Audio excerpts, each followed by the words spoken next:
Hi everyone, and welcome back to another Bork No Game video. Today's video is dedicated to recommended ranks and recommended stars. We'll also cover stuff about the clan battle and what's going on there with the reward section. So let's go ahead and jump right into it and go into the notices. You can see here over in the clan battle beta, I posted a thing on the community tab, but I'll post it here as well. There will be no rewards pretty much given out to anyone as of now. I predict rewards will come in the next week to 2 weeks in the coming days. They just want to make sure that there's no hackers, there's no fraudulent players pretty much occurring that will plague like the actual clan's total scores. That way everyone has a fair share. I'm not sure how they're going to do all the details because they can change everything's subject to change. Just note that the rewards aren't available, and we'll talk more about clan battle, in the tail end of the video where I show my last clan battle runs. All right, so let's go ahead and jump right here into the Google spreadsheets, and you can see here these are going to be, the list of ranks, the list of stars that are pretty much optimal, and it says here obsolete now, lol. That's just going to be because in JP they have a rollback feature, so you can actually go from like a 5-star or a 6-star down to like a 3-star or what have you. So if you're worried like, oh, like why is this here, does this mean like this is no longer appropriate? No, these stars are still appropriate. It's just telling you that they have that rollback feature is all, right? Okay, and then if we go here, it'll actually give you an explanation on why there are drawbacks, why there aren't drawbacks, right? And you can see that Kasumi is one of the first characters that has a drawback and should sit around 11 or 14. Now, the reason why these characters will sit around these ranges is because there's specific gear that will allow them to charge their UBs faster. The more they get hit, the better that they can, charge their UBs. Here you can see 14 and 16. This is like usually the safe range for CBs. Ideally, Kokoro stays like, 6-star, right? So if you're wondering, are there any characters that, release now, do they get 6-star upon release? No, 6-star is currently reserved for any characters who are not optimal and they want to make them better, because Cygames is always about balancing their game.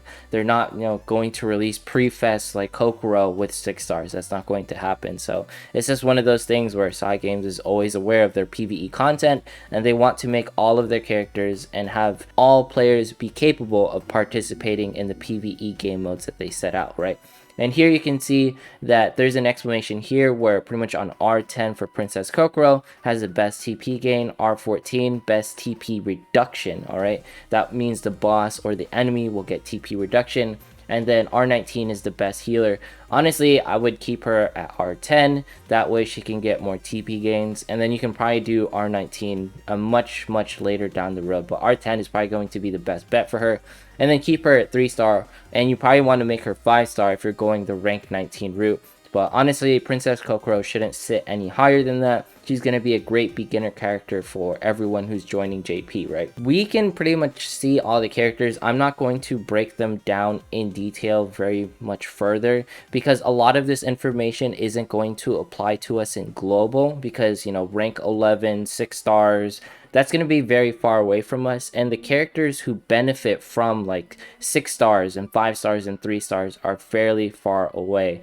I just wanted to scroll down here and provide the information, because when I provided the rank 7 to rank 8 information, a lot of people had questions, and some folks were asking about bond levels. Do bond levels, should I not do bond levels? Bond levels or bond stories you should always do, because those will permanently increase your pretty much character stats, and the amount of TP like gains that you get, the defense that you acquire, it's not going to affect the overall character. It's only benefits, right now we're not in the stages to pretty much big brain the game to that level. It's really simple right now in the stages that we're in. Summer Saren is probably one of the few characters that's going to be, you keep at 3-star ideally and 3-star only, and she's going to be coming probably in the next like year and a half or so. So yeah, it's going to be a really long time before any of this really applies to us, at least like 4 to 6 months bare minimum, because there's not a lot of characters that can really benefit from this capability, right? And just note here, these are the last set of characters that pretty much get the game. Some of you are wondering, is rank 7, when it goes to rank 8, the stats that it was providing, does it apply during refine? I'm going to tell you, like, the only reason why that information was pretty much placed it doesn't matter whether the character is refined or not. It's telling you that the gear that they acquire will either make them more attack based or more defense based. By that I mean, if you go into your characters, and let's go look at Nozomi for example, right? Her rank 8 will make her more attack oriented. By the way, this is a good question to get into the nitty-gritty details for refines, right? And the thing is with refines is they enhance the gear that they are currently, pretty much providing stats to. So if this necklace becomes more attack oriented, then the attack oriented stats increase. And the reason why it doesn't really make sense to go into rank 8 is because her gear will turn into more attack oriented gear, and when you refine it, you are only increasing the attack stats. So when folks are wondering, is it okay to pretty much max refine and go into rank 8? Is rank 8 going to be better refined stat wise? The question goes on top of its head and say, well, it doesn't really make sense to refine attack gear for a tank based character. It's a good question, and I understand why folks are pretty much asking it, but at the same time, I'm going to tell you, it doesn't make sense for Nozomi going into rank 8 and refining her gear and making her more attack oriented, because her base role is a tank, right? So when you are going from different ranks, it's more along the sense of, look at the gear. What does the gear actually provide? And you can make a judgment call for yourself. Nozomi, do I want her to have more attacks as a tank? No, I want her to keep her defensive capabilities. I want her to stay max refined and provide the capability to pretty much offset damage for others and do her taunts.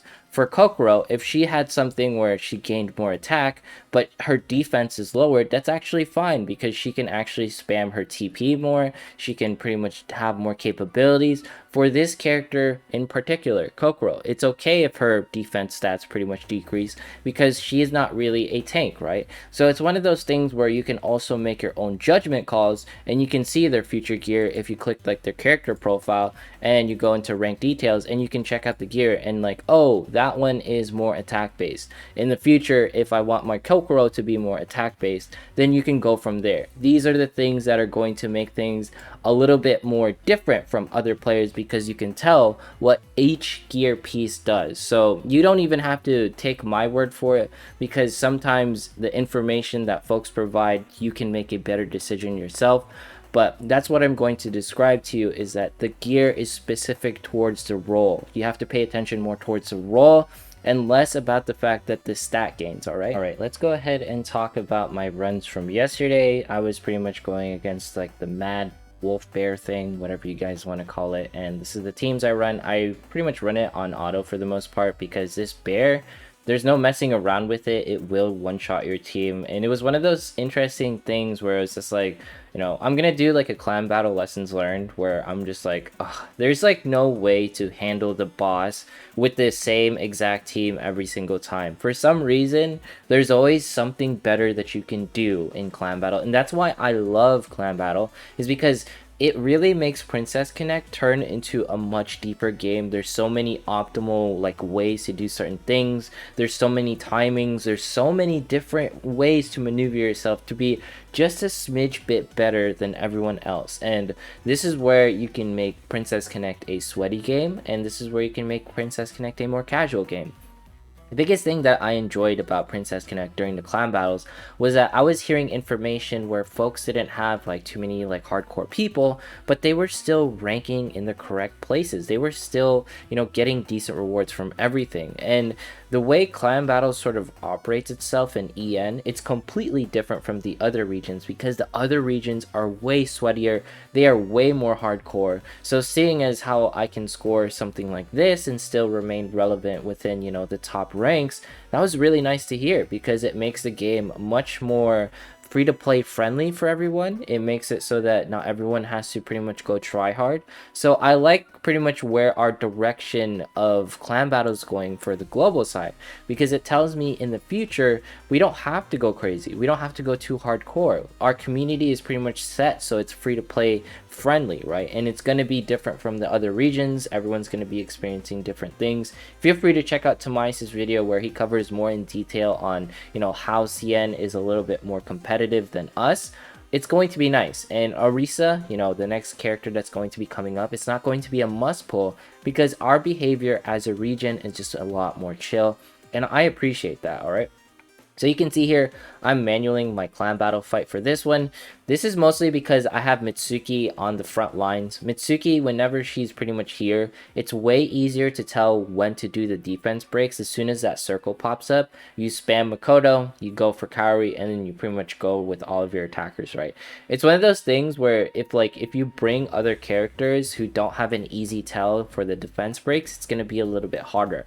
Mitsuki's tell with the giant circle that's like, hey, it's time to deal damage, it's time to hit the boss. It's way easier to tell than Makoto when she does her howl, and I'm like, oh, that happened like a second ago. There is a visual cue, but the visual cue is much shorter, whereas with Mitsuki's visual cue, it's much longer, right? And it's one of those things where as you play like clan battle more, as you get to know your characters a lot more, you can tell the different animations. As a, you know, newer player going into clan battle, I was like, man, I can't deal optimal damage. I don't know which characters go together. And as I played clan battle more and more, it was just like, oh, like I'm supposed to wait for Makoto to pretty much get her UB, and then afterwards I spam my attacks, right? But for some team comps, it doesn't work in this way, just because of the fact that there are situations where auto is just better. It's better just to spam skills. It's very rare, but it can happen, and it's not where, you know, timing and manualing is always the way to go, because sometimes the RNG isn't right. It doesn't matter how well you had the timings before. The boss can always act differently because they can always attack different units and they can always go for different things, right? And their timings can be off somewhat. All right, let's go into the next fight, and I think this is going to be the last one. And when it goes into this one, I am pretty sure I'm going to manual, and it was like probably, you know, my lowest damage run, of course. That's how it always goes. And I thought I could run like someone outside of Monica. I thought I could get away with not running Shinobu. Those defense breaks and everything, they're just so important. If I didn't have Makoto or support Makoto during clan battle, I'm pretty sure I would be dealing like 100k less damage. But you can see here, everything's pretty much a-okay.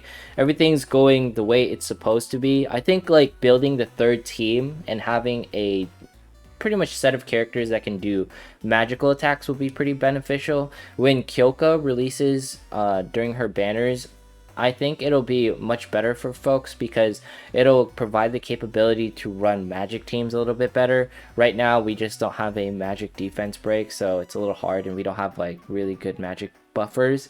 Summer Karu will do that, and we'll cover Summer Karu like probably in the next video, because some folks are probably wondering like, why is she actually good other than the fact that it's Summer Karu. We can go in more detail, right? But pretty much she acts the same thing as Makoto. And by the way, if you're wondering, is Makoto and Summer Karu only good for clan battle? No, these characters are just not good for clan battle. They're going to be good for other things as well. We did 310k damage. I didn't describe everything, you know, during the clan fights. I'm pretty sure y'all have seen it over and over. But you can see here we got rank 38th for the overall clan battle. Really nice. I just want to say thank you to everyone in the guild who participated and did everything that they could. If you want to join the clan, hold up, alright? I want to make sure that the clan rewards are pretty much distributed before I start kicking folks like crazy and like reorganizing the guild, right? I just want to make sure that everyone gets what they are due, because the clan did great. Everyone, you know, did what they had to do in order to get us to rank 38. So whatever rank you got during clan battle, I just want to say congrats to you. You did an amazing job, and I hope that in the next clan battle that everyone gets even more of what they want and gets even better rewards. So one of those things where it's going to be different in the future, right? And we'll cover characters like Makoto and Summer Karu in the next video. Just note that their role is not just off of clan battle. They're going to be fantastic characters for events. These are characters that are going to carry you in the Hatsune event, in the Little Lyrical event, in the Ilya event. All of the events that pretty much have a boss mode like Luna Tower, you're going to want some sort of defense break, and we'll cover more in detail what that is going to look like.